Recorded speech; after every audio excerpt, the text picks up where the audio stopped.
going to the bathroom used to be 3 minutes in and out. But now, thanks to cell phones, we have our own private room closed off from the rest of society. And I can show my parents exactly what they've been feeding me for school lunch. Thank you, cell phones. In my 3 selections, I'm going to show you just how cell phones have made my life easier. In my first selection, who needs patience when you've got a cell phone? I'm going to show you the daily life of a cell phone user. Who Needs Patience When You've Got a Cell Phone? By Rebecca Stephenson. Thank God I don't live in my granny's day. Where there were no cell phones, it was to play.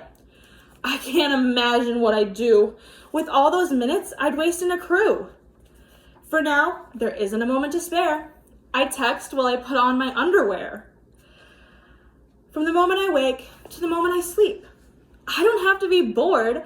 I can chat, post, and tweet.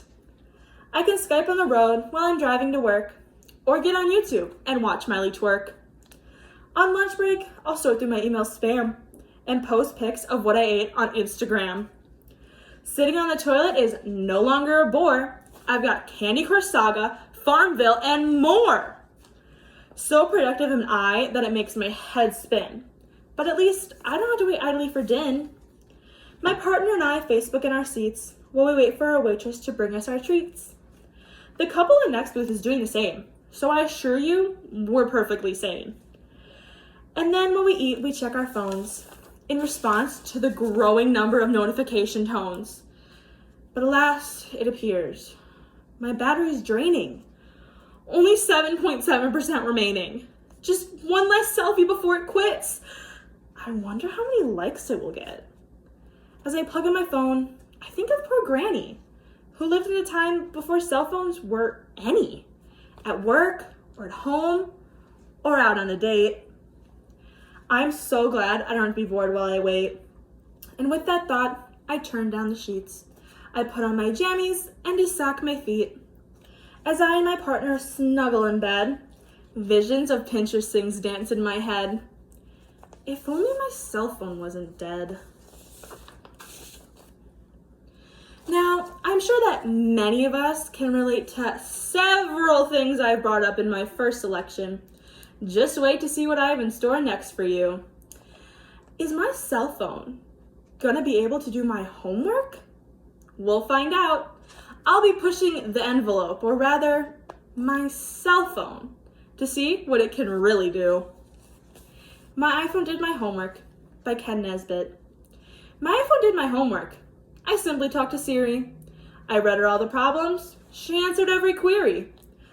I asked her, what's 5 times 12? She answered, Allentown. Her answer seemed suspicious, but I shrugged and wrote it down. I asked her, who's the president or leader of Peru? She answered, 47. So I wrote that down too. I asked her 10 more questions, and she answered every one. Her answers seemed bizarre, but I was glad to have it done. It seems that Siri is not too smart, or maybe slightly deaf. I turned in my homework today and got a big red F. I guess for homework, Siri's not the best to call upon. I'll only let Alexa do my homework from now on. Now that I have told you what cell phones really can do, I'm going to show you whether it's the cell phone's fault or the user's fault when things go wrong. My iPhone isn't very smart, by Ken Nesbitt. My iPhone isn't very smart. In fact, it's rather dumb. It's dumber than a doorknob or a piece of chewing gum. It used to be so awesome, but now my phone's lame.